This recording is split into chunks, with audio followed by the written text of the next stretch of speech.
Like astrophysics and STEAM. Yes, I made that acronym up in the shower when Yerkes Observatory closed in 2018. But we are a permanent organization now with a focus in disability access in STEM education, outreach, and careers. And that has been the fun that I've been having with the Opus curriculum and MW the last few years. And we'd look at just about any barrier to access for any group of people who are encountering barriers to STEM, whatever they may be, whether it's access to network, access to physical resources, content, curriculum. And so those are the areas that I'm really looking at. What drew me to work with this particular question is we serve so many different people, and that's been clearly established through this beginning of this conference, that not only do we work in diverse classrooms, but each of our institutions has its own flavor. And when I was looking at the panelists, I really wanted to choose people who I knew were working either geographically very different areas or presenting at different in different ways and had different strengths, different superpowers as to the students that they're reaching and teaching. So I wanted to start there, and we're going to be looking at those, how we serve those diverse student populations within our classroom, but also geographically, what's the culture at our university. All of those things kind of play into that. How do we serve the career goals and the life goals and the learning goals of our students? And we started to see that coming up this morning, even, and some of the groups kind of started pivoting toward that. So I love how I'm watching the themes unfold in this conference. So I'm going to begin with our panel. I'm going to pass the mic around, and I just want them to go ahead and tell their stories. And you're first, Erica. Hi, I'm Erica Grunstrom. I work at Vanderbilt University in Nashville, Tennessee. It is an elite private institution, I will say, and so that, but has been working very hard recently to increase the diversity of socioeconomic status, racial status, and various other identities. But I'm teaching faculty, and I am in charge of the introductory astronomy labs. I teach an intermediate solar system class, and I also teach an astrophysics class for majors. So it's been kind of a lot of different things. Hello, I'm Oliver Fraser. I'm from the University of Washington, which is pronounced UW Seattle, just so we're all clear. I'm also teaching faculty. I teach the Astro 101 I teach is always large classes, but either asynchronously online or the big lecture plus TA deal. And we are Washington's flagship research university, which means our students often need help with basic study skills. But actually, that's who we should be approaching, right? I will say, I think our students are often very focused on why they are going to the University of Washington. And if it's not Astro 101, then the goal is to say, well, this is also something you need to pay attention to. Hi, my name is Elise Weaver. I'm the Director of Undergraduate Astronomy Labs at Appalachian State University. This is a fairly large, I think we are at 21,000 now, students teaching university in the UNC system, even though we don't follow the naming convention. And we have about 300 students that come through our program every year. We have a very large, incredible lab. And honestly, a lot of our students are there spending their 18 to 22-year-old time having fun in the mountains and possibly doing a little education on the side. So we have a very homogenous population, which we're trying to correct. We're actually part of, and I can actually say this now, we're part of the Sea Change Initiative, which is a pilot program with the American Association for the Advancement of Science and the AAPT, where we're doing a deep dive into the composition of our student body, both at the university level and at the department level, focusing on getting women and BIPOC into into STEM fields, specifically in our department. And this has been a fascinating 3-year journey of dealing with exciting politics, and I've never had to deal with legal counsel as much as I have with this. So hopefully we'll be accepting the Bronze Award at the AAPT meeting in Boston this summer. It's been a wild ride. Happy to talk about this to any of y'all what I can. There was a lot of NDAs involved. It's super weird, but yes, this is a teaching college, but we also have our hands in a lot of different research areas in our department. Um, and we're trying to bring more people into it, of course, because we need a lot of diverse voices to make sure that we are seeing all the things. Thank you. Well, thanks. And so, so when we look at beyond the classroom today, we're talking about questions related to the students who are in front of us today, not our dream students, our students of the past, our fantasies for the future. And how does it actually get? It doesn't show the same screen. That's a very oh, okay. So I get to, I'm learning to new tech today. So, and being somewhat visually impaired myself, I actually can't read that from over here. So we just do what we can. So these are our panelists for today, and we're going to be taking a look at our first question is, what can instructors do to provide sufficient scaffolding to students who enter our course with weak prior knowledge or experiences while maintaining their course standards? So if you want to talk to me ever about students with disabilities, I tend to work with people who are blind, visually impaired, or deaf and hard of hearing, so that I can wrap my arms around all the other disabilities that fall in between. And we have other students who are coming in from your students are, I don't know if you want to mention just where your area of superpower is. Oh my goodness. I'm going to start. We'll start with Oliver. I can start. Great. She didn't want us about the superpower discussion. Your students, who are your students? Okay. My students, like I said, tend to have a reason they are going to university, often to try to advance themselves, right? I wouldn't say that we do fantastic, say, with first generation students or any specific group, but we are a major university in the area. And when people have the support and academic success that allows them to get there, they are often like, great, now I can do that, do that major and get that job. We have a fairly good portion of international students. In some ways, the area is quite diverse. In other ways, we have some big blind spots at the UW. So my student population within the department is, I could talk about demographics, but a lot of times these are students who maybe couldn't get into, say, Chapel Hill and probably wouldn't thrive there. We're a big, small department. So we kind of are in between the small liberal arts school and the large Research One school, where, as I like to say, you get individual attention because we're small enough, but we're big enough that we have cool toys. And there are a lot of students, like, I would not have thrived in an environment like here because it's just too large. So our students who need a little bit more attention gravitate to us.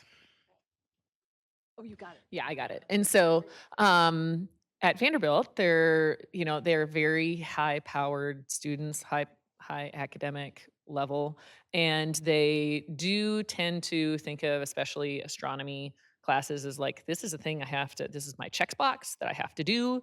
Astronomy lab, like this is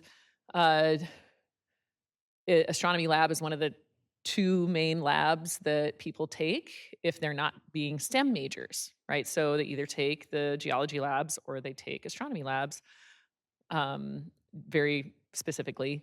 And we definitely don't have their full attention, like at all.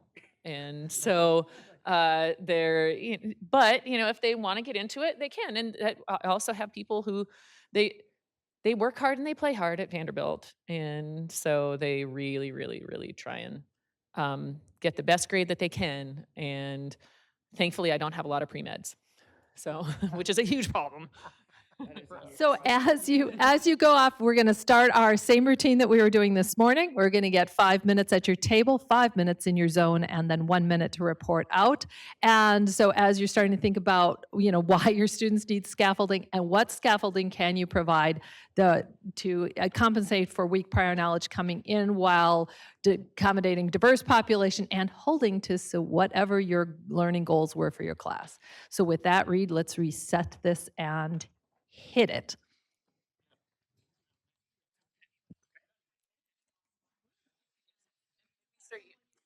Circulate, right?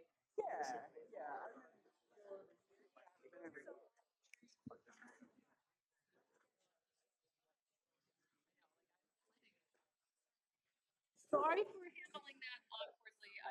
No, that wasn't awkward. Also, I said it was presentation mode. That is like a weird If it's presentation mode, it's like with everything turned off.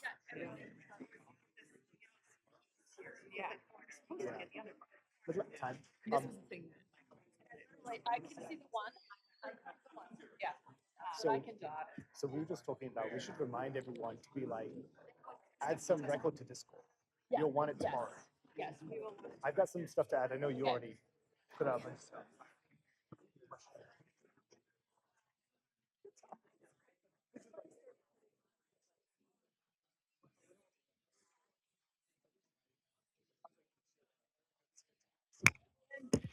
Guys, some of the things that we're talking about.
All right, folks, I even got caught up. I had to have Reed remind me it is time to come together in your zones, your 9-table zones. Get that together. The timer has been reset. You have 5 minutes to come to some consensus to report out.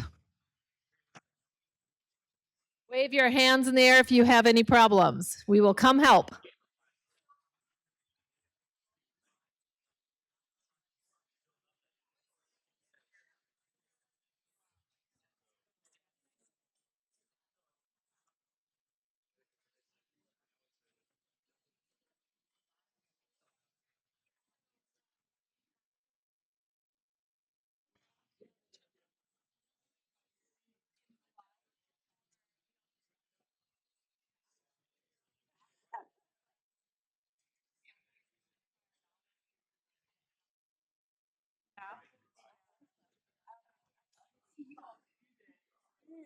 We thought about math, but we were mostly saying like when providing additional research.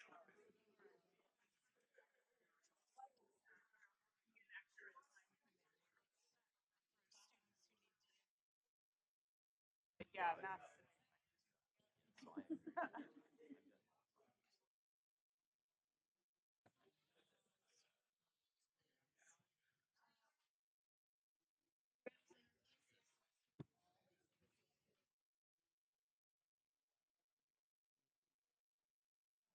They know how to.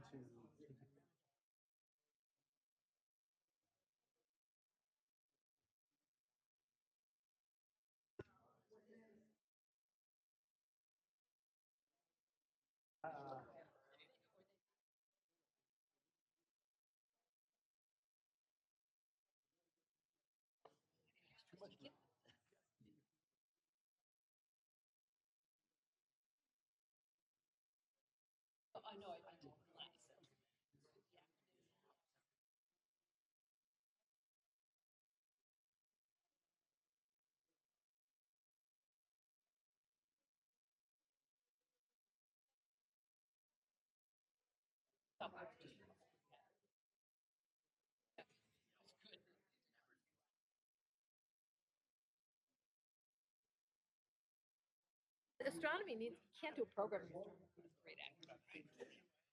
Can't do astronomy without a great acronym.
All right, ladies and gentlemen, we may have your attention. Don't forget that we are going to need someone from your group who loves to put things on Discord. So see if you can get your summaries posted to Discord. We will need them tomorrow.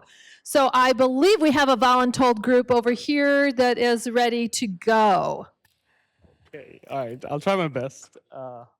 So when you're talking about scaffolding for the students, I think the first thing that immediately came to everyone's mind is the deficiency in math skills for our students, right? Whether it be a physics class or astronomy class, that has always been the bottleneck. And we talked about how people have approached how to help students regarding that, maybe provide some external resources, give them extra practice problems, and give them problem-solving guides beforehand, which they can follow. But then I think at the end of the discussion, the point came down to like, we can only do so much. We can build a scaffolding, but the students have to climb that scaffolding. I think the bottleneck everyone pointed out is how do we get the students or convince them that this scaffolding is right for them to climb? Because that hesitancy at the beginning to trust, I don't know, like it's the issue of trust, I guess. They don't trust us to give them the right knowledge. Instead, they're comfortable to Google things when they have a resource in front of them. And I don't know, like if anybody has an answer to that, that would be great. Forget to put anything else you have on to Discord. Oh, Erica, did you have a group volunteer? Right, okay. All right, so we talked about a couple of things, one of which was the use of providing resources like Khan Academy or videos created by the instructor as something that students can access. We also talked about potential pitfalls where if it's videos around something less interesting to students and more trying to build gaps, that sometimes uptake on those types of sort of independent resources can be a bit lower. And there, you know, if you have access or enough students to put together sections that they go to where a TA or someone is working through some of those things, then that kind of thing can help. Let's see, what else? Also, we discussed pre-assessments a little bit. Pre-assessments a little bit. I think there's been a bit of more broad discussion around some of the pros and cons that come around that. So I think that might be a good point to discuss more broadly later.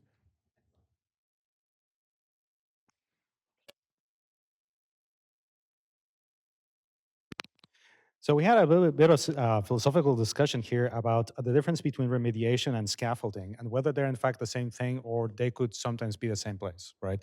In the sense that remediation, you actually have to build up, you know, up to the level that we're supposed to be, whether scaffolding is something that you structure so that when you introduce new concept or introduce new skills, that's where you have.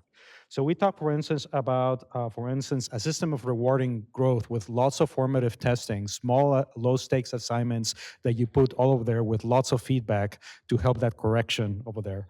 And as well as kind of like creative use of office hours. We also talked about the importance of rubrics in the sense that the students really need to know and be informed as to how you structure the they're going to be assessed, and that may actually help build their confidence as they go forward with this.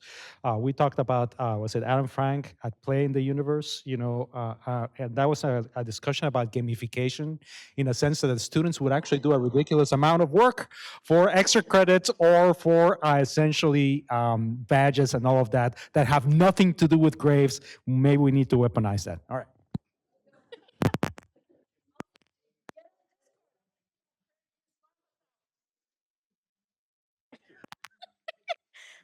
Some things we talked about were a couple of methods, including careful selection of members doing group work. We talked about, you know, what is the best way to put people with different strengths and weaknesses together in a group so that they can, you know, maximize the strengths of everyone in the group. Also talked a little bit about UDL, Universal Design for Learning, and how multiple modes of both receiving the content and demonstrating mastery of the content are important. My brain is like mush right now. Let's go time. Including an experience. So we talked about including experience and kind of having an equalized starting point for your group project. Somebody want to shout out anything else I missed? Oh, I'm out of time. Great job staying on time. Right. All right, there you are. I was going to just hold the sign. I like the sign better, but we'll hold their signs. Uh, so this was, a problem that we sort of alluded to yesterday is that they're getting or the students are coming in and they will not be as prepared as they were this year. Next year, they'll be less prepared the year after that because of basic facts like the fact that we have an academic cliff. There are fewer babies that were born, which means there's fewer college students, which means every college has to dip lower in the pool. And we're at one point, like, we can only teach so much, but we've got students coming in that don't know, the difference between colors and numbers. They don't know in my astronomy lab. Like, they'll say, what color is a star? And they're like, 3 or left. Likewise, they'll go through what planet is Earth from the sun? 14th. Well, no, or the 90 degree is another example. That at some point, having some sort of science readiness placement test, akin to the math placement test that most schools have, might make it such that we are helping students navigate into the courses they need. We're not, or most elite schools, private schools, are not offering the remedial classes that these students need to be prepared for the classes we have. Non-majors astronomy is not low enough, apparently. Hey. All right. So some things we talked about, I definitely heard echoed through other folks. For example, repetition. I heard, repetition of, how to practice, and I heard demonstrate as well, learning. So yeah, do that, different ways of engaging with the material. I hear with, rubrics, the point over here, we talked about counteract like the hidden curriculum, like make your expectations clear. We also talked a bit about the idea of, pre-testing, definitely enforcing, prereqs that have been established and well thought out, but also like understanding that, the assumption we can make is that, our students will come in with this range of, prior knowledge and skills. So I think scaffolding really is key.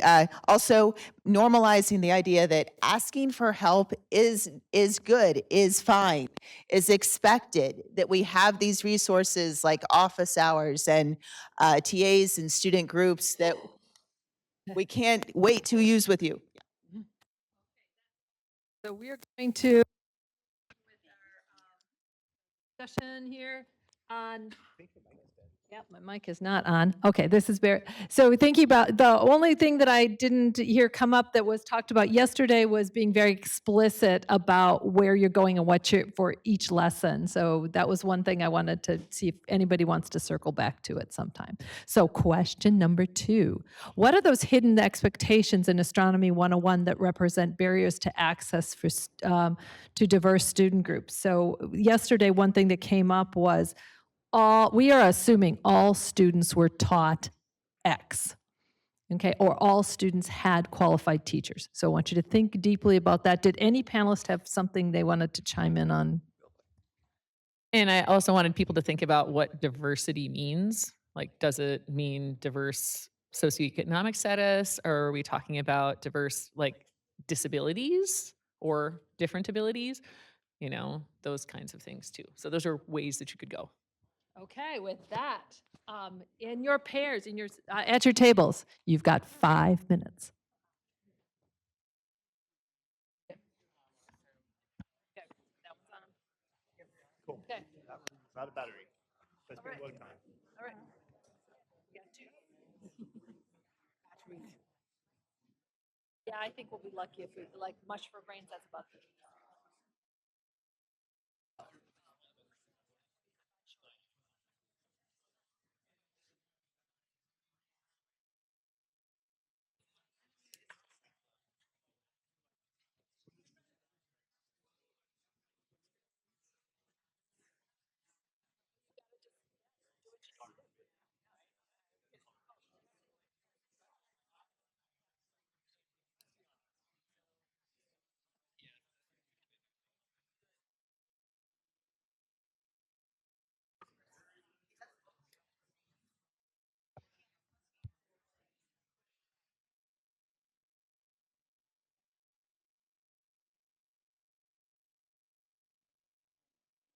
One thing that I noticed in our class is like computers.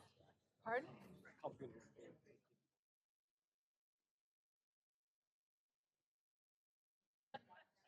Yes, yes. Go tell that to somebody. Make sure that gets in there. 'Cause that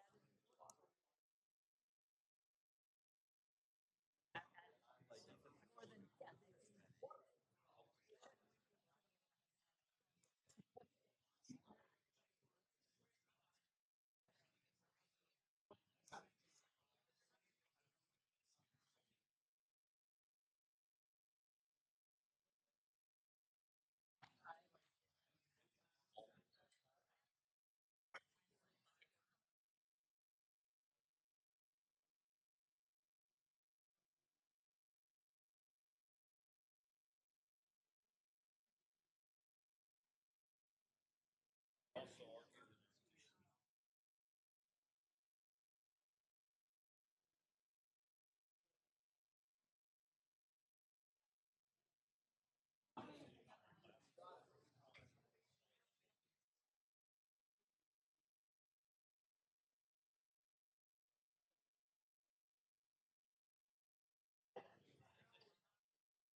We got the zone.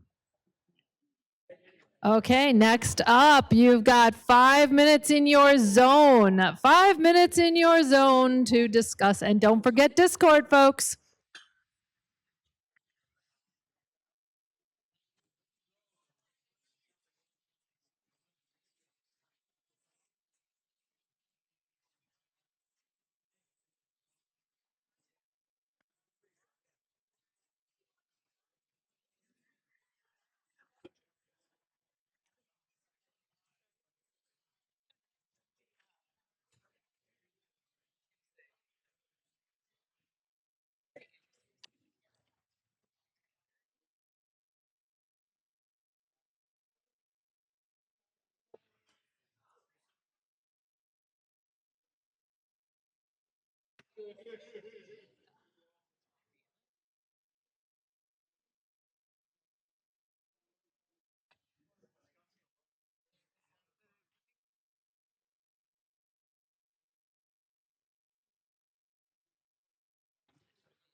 more apparent, and then it was a lot of like how to get here, how to park, how to dorm.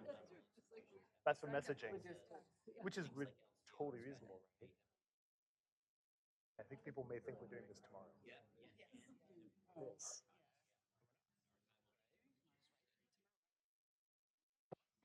Right?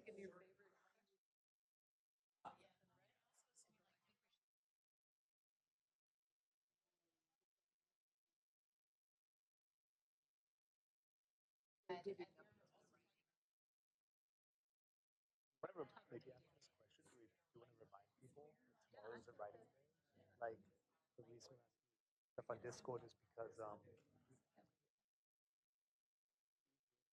record it now. So,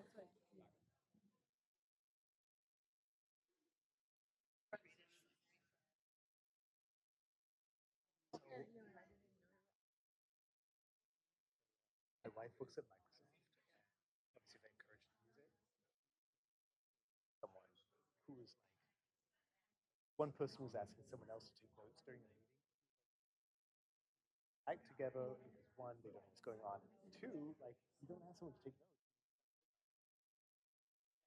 That's not an AI task. Yeah, and for me, I was like, oh my God, because of course all their meetings are online. But even if they're in the same room, like Copilot, summarize, well, what did so and so say?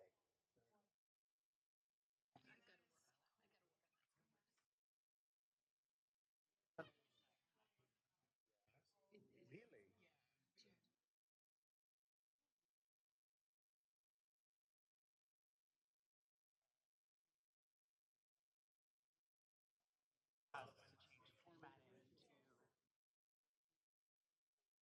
I just tried doing that, and it was as solid as my TAs, except quicker by days and days. Everything's on a weekly schedule of TAs.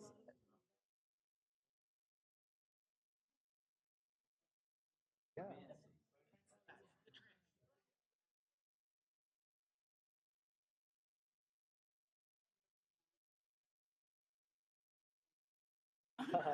One of my someone I work with found a paper that was basically a bunch of prompts for teachers to use. It was like, so do you want to make a more first test?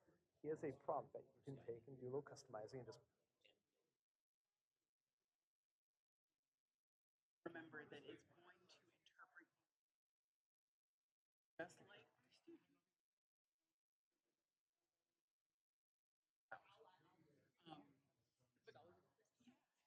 crazy.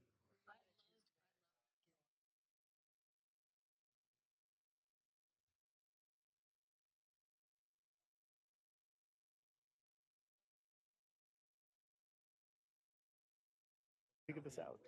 Okay, should we Yeah. spread our mics around? Yeah, let's, I love that. I love that. So who do we want to victimize first? Do we want to victimize them?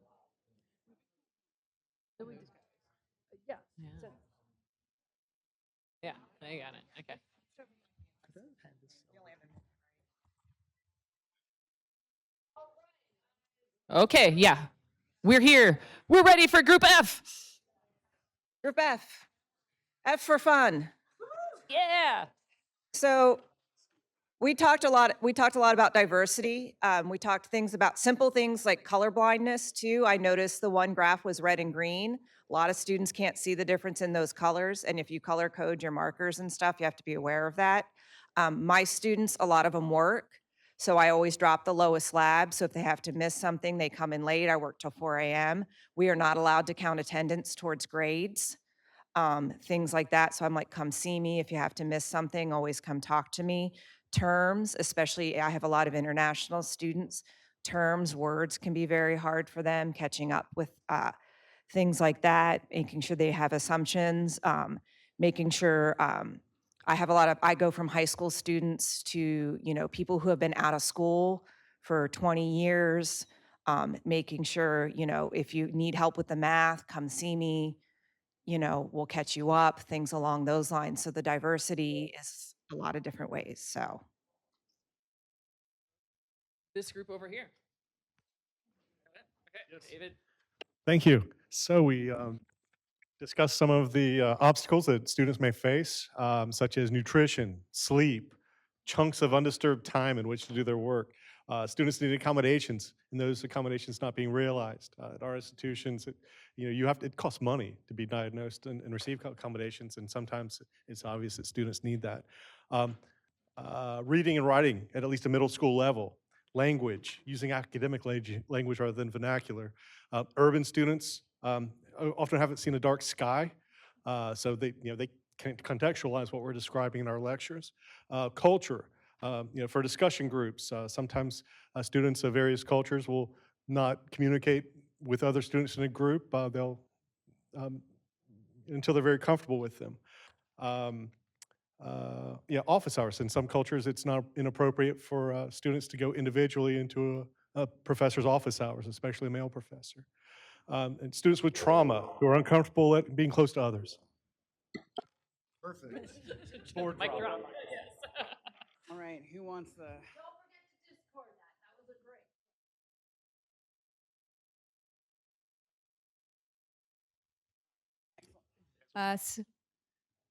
So we talked a lot about what you've already said, and we did some practical things like for observing, can they get to the observatory? If they can get to the observatory, can they get to the telescope up the stairs?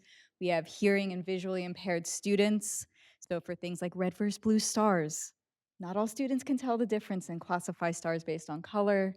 We also talked a lot about the shift in expectations from high school, where you can turn in work late, get credit for assignments that aren't turned in.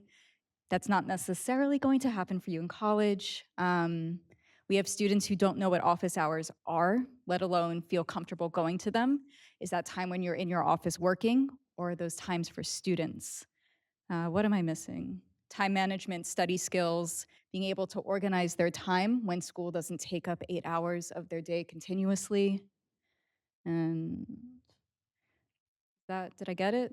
Okay, 2 seconds.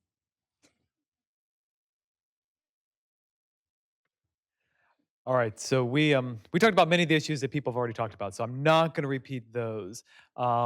But there were some issues about, some students might be facing, financial issues that could lead to food insecurity, right? They might have to choose between, do I buy a textbook or do I, eat food? Another issue we talked about kind of related to financial is, what assumptions are we making about what sort of device and internet access that students have, right? You might come from an institution where students are provided with a laptop or have easy access to computing resources, but that might not universally be true. And so, if we're requiring students to use even something like OpenStax or an online homework system, if the only way they have to access that is their phone, well, that phone may or may not have a sufficient amount of data to actually make that feasible.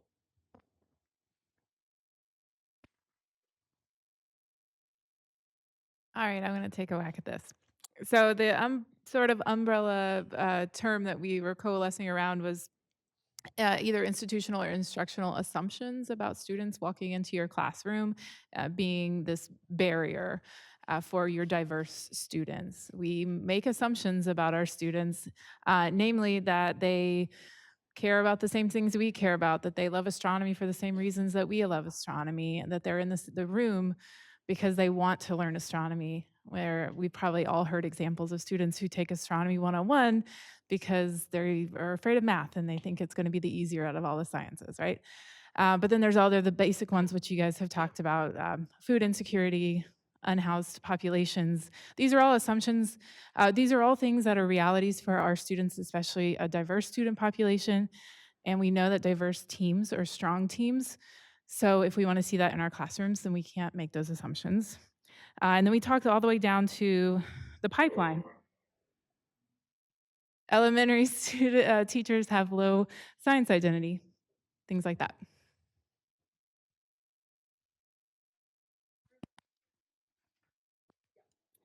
Okay.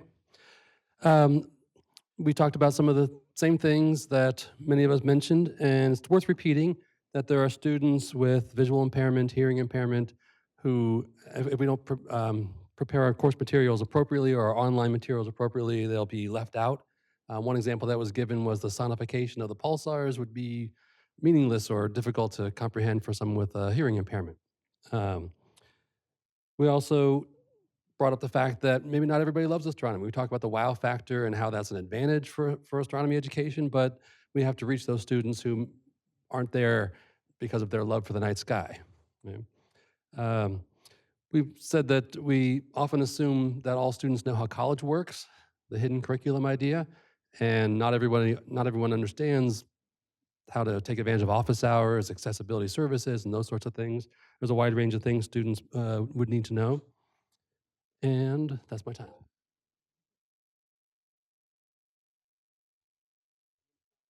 Okay, well, this is great. We are, in the name of Brain Mush, only going to do one more question. And I'm going to skip over to do number 4, because we have, in the area of core competencies, which was number 3, we have done a lot of discussion yesterday, and we'll get a chance to circle back to that through that lens of diverse audiences later. So if we look at number 4 is what are the best practices to attract and retain students from underrepresented communities, groups, and identities. So I want to emphasize the retain part. So with that, you have 5 minutes to work at your table.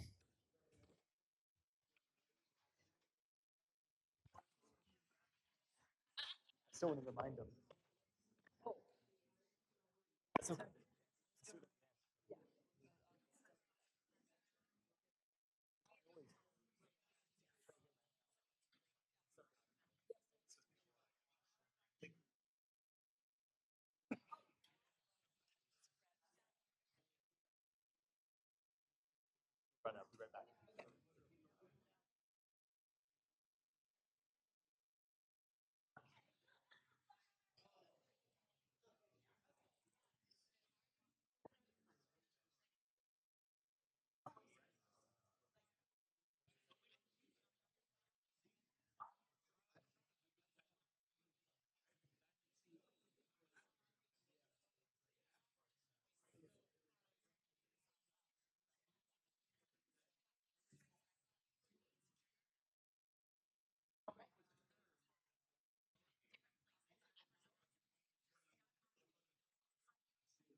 I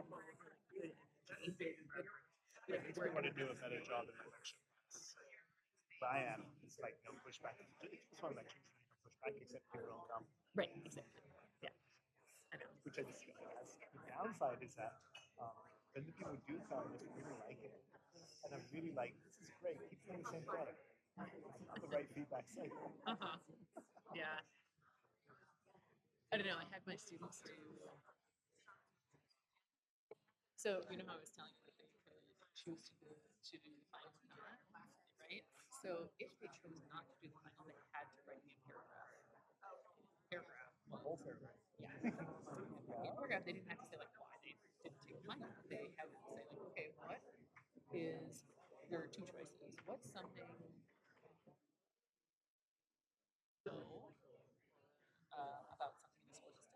How is this change?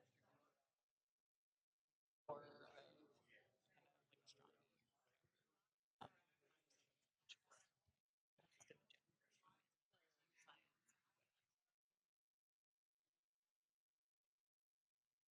awesome. Like just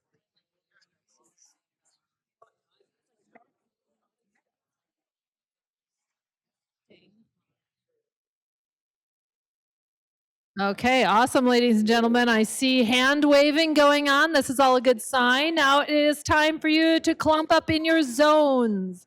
Clump up in your zones. And one side announcement. If anyone knows they're going to stay in this room at lunch or wants to or can be bribed into doing that, please raise your hand and we'll come talk to you. okay. Zones for 5 minutes.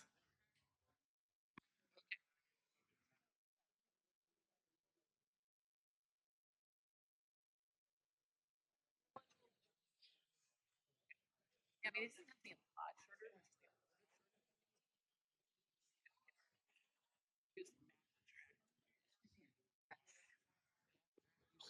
Probably gonna stay because what I want. But yeah, like it's the best. Is covering a lot. I haven't had a chance to. I think it's skills, pulling up things. Smaller classes I teach. I do like 4.5 I like to get pointed at links.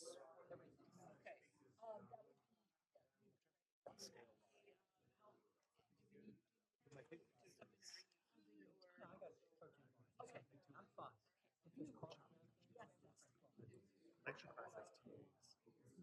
All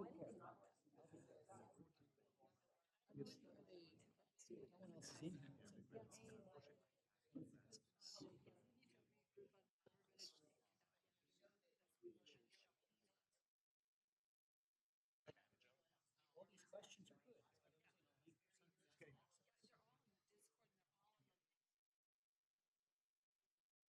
I gotta navigate the Google. Discord, I'm not that familiar with Discord.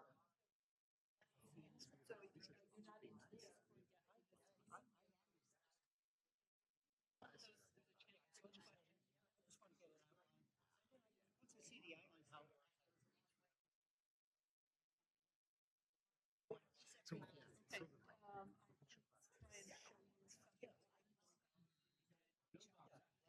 Pulsar. But I intentionally had to wander. How to get to that page? Okay. I can't ask him. Yeah. All right. I'll check in with you. Great. I'll be here. Thank you. It started 500 years ago, or if you go really far back, you go to 1,000 years.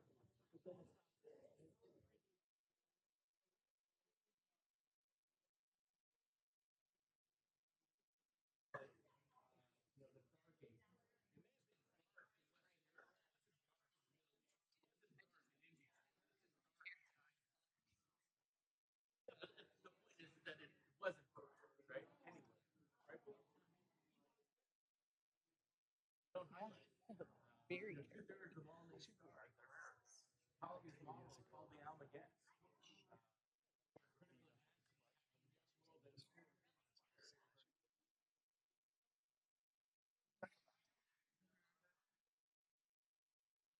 Whatever.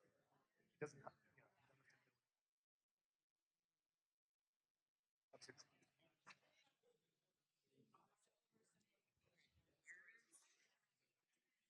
Are we down to mic?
There it is. There it is.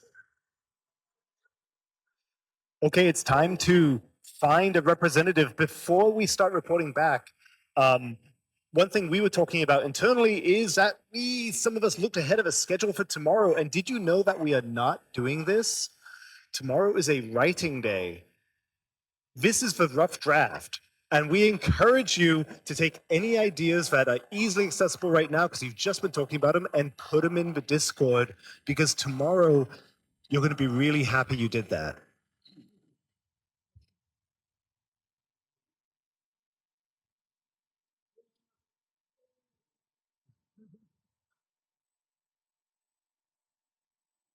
So we all had a great discussion here that I can't possibly wrap up properly in a minute, but team up report, Michelle mentioned this, Nicole also mentioned this. If someone could put it in the Discord as a link, that would be wonderful. Apparently there's a lot of really practical advice that goes around this question that could help. We also talked a lot about gatekeeping and how within academia and how that's a challenge for our underrepresented communities. We've been hearing a lot of pushback on, I don't know how to say this, on our students changing. Yeah, yes, or kids these days and how things are changing. Well, it's the reality. And if we want to survive and we want to have jobs tomorrow, then us and our institutions have to change. And one is provocative, so there you go. And then the other thing is microaggressions. We all have internalized biases, and it's really important to recognize that we all make mistakes, and be willing to do that self-examination and learn from it. Okay, Zone E. So we talked about a lot of different things. One of the first things is representation. Students need to see others that they can identify with, professors, TAs, and more. And there are lots of different programs that can do that. You should also look at your own departments and see, do you have representation or do you have token representation? And what the differences are there. And other things include talking about diversity. You have history of astronomy in most intro classes, but most people usually talk about Greek philosophers. What about the Eastern world of astronomy? What about women in astronomy? And are students seeing that representation, seeing people that they can identify with and would make them want to stay in and bring in resources that you have? If you have friends who are of diverse backgrounds, if they can talk about their experiences in those things, and make them talk to students, make students talk to them and see that there are different avenues that they can use as well. And remember, international students don't have nearly the same opportunities that you have, like nothing that is nationally funded, they can apply for. So think about what they can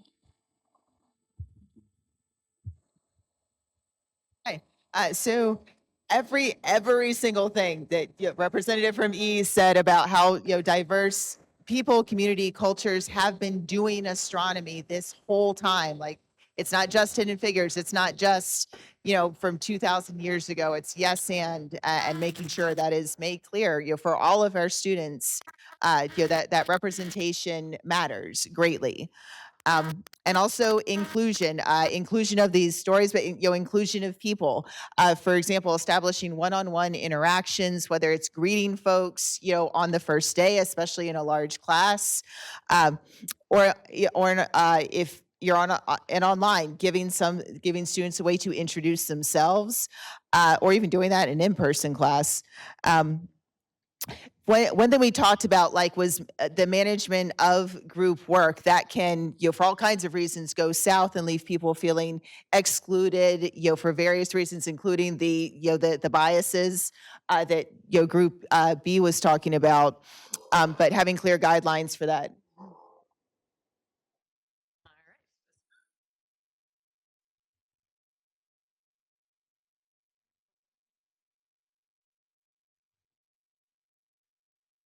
So we also talked about the idea of representation and having diverse faculty, but also representing or going through the list of or examples of the sort of hidden figures that have been influential in astronomy history.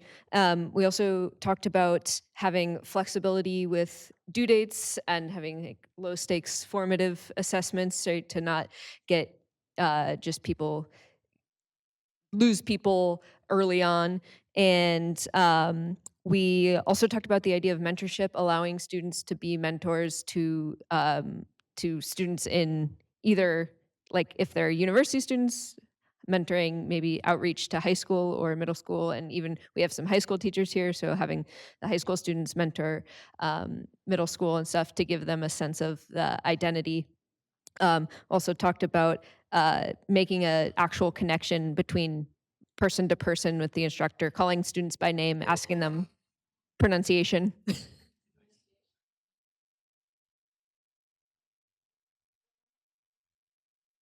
Us? Two more. Two more. Oh. So we did talk about representation, but we took a little bit of an extended approach in that we believe that facilitating communities of identity, a good example would be the undergraduate Women in Physics conference that happens, and also accounting for community needs. So like going through grad school as a mother, for example, is going to be very different than not being a mother. So having resources that meet those needs. And then we also talked about targeting the so what for people. So different communities will prioritize different things. So while a lot of us might be all into space travel and exploration, that may not have any value to someone, say, from Africa, who their biggest priority is preserving agriculture. Thank you. A lot has already been said. We talked a lot about financial barriers, that low-cost tuition as well as free lunch, free books, things like that would be very beneficial. Eat the mic. We also talked about some structures that would keep people from being left out. For example, assigned groups, so everyone's included. And lastly, various ways to make students feel that they belong, from building a science identity to instructors learning names, as well as creative icebreakers in the classroom. Yeah, we also heard some things about outreach and things like that to various groups at various levels. That we can hand off to Dan, and I want to thank you guys all for digging into the Beyond the Classroom and how do we make what we do relevant to people's lives. Thank you, Kate. Thank you, everyone. We worked hard this morning. Yeah, round of applause for them.